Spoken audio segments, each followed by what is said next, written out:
Welcome to the Pure Garbage Podcast, NFL edition, with Lex, Jimmy O'Reilly, the Boston Chowder, and Barry Portley. Lex Cunningham here with the Pure Garbage Podcast. I got NFL, and with me are my two compatriots, my boys, my bros, my brothers in arms, and the first one's at the hot dog cart. Yeah, I got Chowder.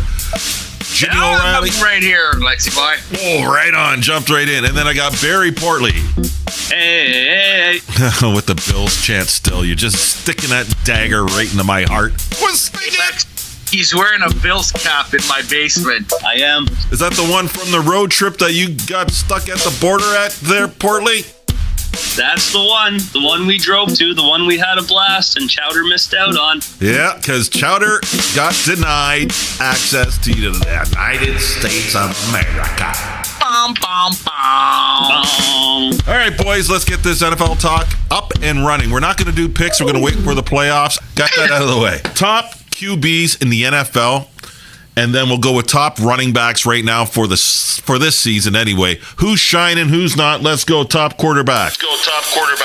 I'd say it's Drew Brees, Patty Mahomes, and none other than Phil Rivers from the Chargers. Is that 3 in that order? That was 1, 2, 3 for me, Ports. I got 2, 1, 3. I think Patrick Mahomes tops that list there. Rookie of the year, hands down, obviously. Yes. 40-plus touchdowns. Unbelievable. Drew Brees, I hate it because he's on the Saints, but the Iron Man, he's all class, and he's still getting the job done. And Phillip Rivers, with his 800 children, still throwing touchdown passes, and the Chargers are one heck of a team because of him. Okay, so I'd go Bruce, Mahomes, Rivers, and then I would toss in there, just pepper it with a little bit. Are you ready? I'm going to pepper it. Peppering. I got my hand. I'm peppering. Okay, I'm peppering. No one's saying anything. Okay, I'm peppering. I'll throw in a little bit of Brady.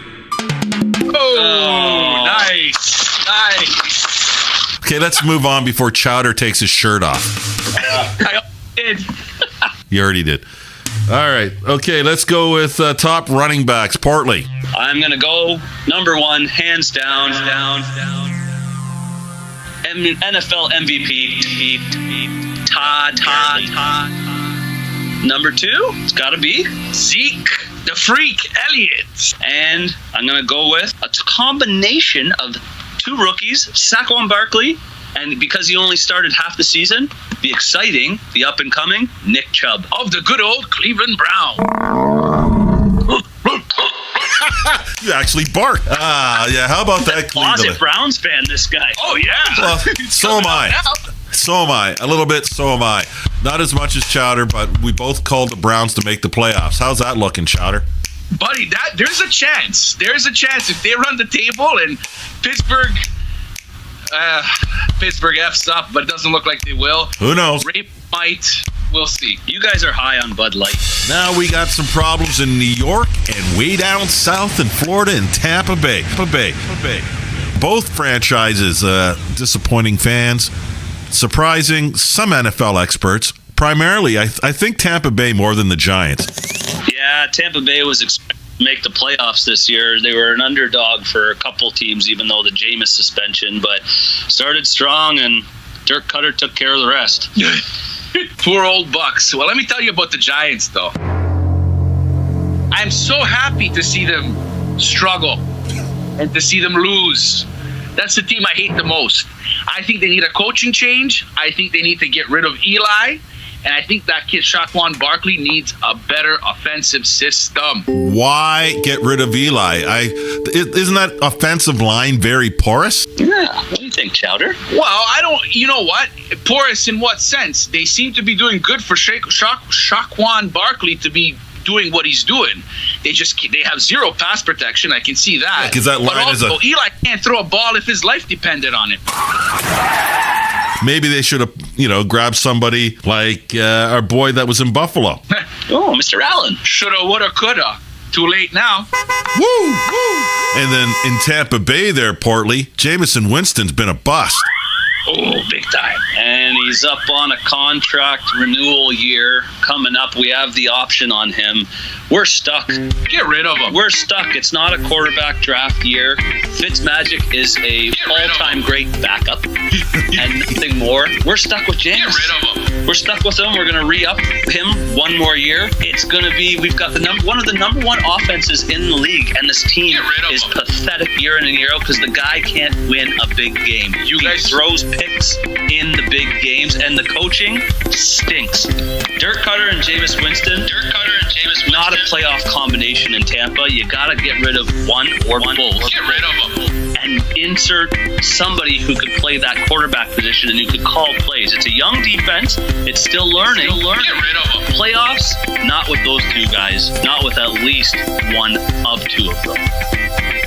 We move over to New England. Yes, the Patriots. They may be sliding. They may have had some bumps. But this team, it makes me sick to my stomach. Usually around this time of year when they start to pick up steam, primarily with this guy helping them out. Their tight end is Gronk. Now on the downside of his career, I'm saying no, just a few hiccups, and he's going to rise to the occasion. I love Gronk. He's the only Patriot that I actually do enjoy watching play football, and the look on his face this year and his body language and his play, he's done. The Patriots are done. No. He doesn't have it in him anymore. The last few games, I know they could come back, but he doesn't have it in him anymore. He doesn't look like the same Gronk. He's done. This is his last year. Whoa. WWE coming up for him. Woo! Flying elbow. I don't think it's his last year, but I do agree with Portly. The look on his face, the demeanor on the sidelines, the poor performance this year. I don't think his heart's in it, and I do see cracks beginning in the great empire of the New England Patriots. I see it. Damn time.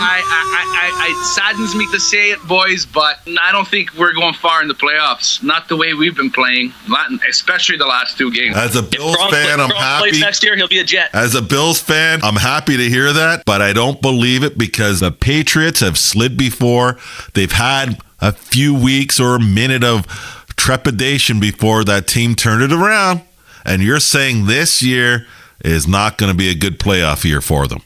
Lex, I'm the biggest proponent of my Patriots, but it's just, I think Father Time is catching up to the New England Patriots. For the rest of the league, all we could say is it's about damn time.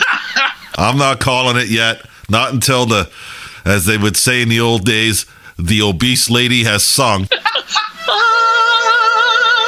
I don't know. Anything you want to say before we close this one out? I'm looking forward to next Sunday and the romping of the Bills in Foxborough, baby. Go Pat! And I'm looking forward to a few more losses so we could get the highest draft pick possible for the 19th year in a freaking row. And I'm going to say go Bills. Too bad about your Tampa Bay Bucks there, Portly. And New England, I'll see you next week in the parking lot, pal. Anytime, big boy. Hey. Thank you for listening to the Pure Garbage Podcast. To find us, subscribe on iTunes, Spotify, Google Play, Podbean, or Stitcher.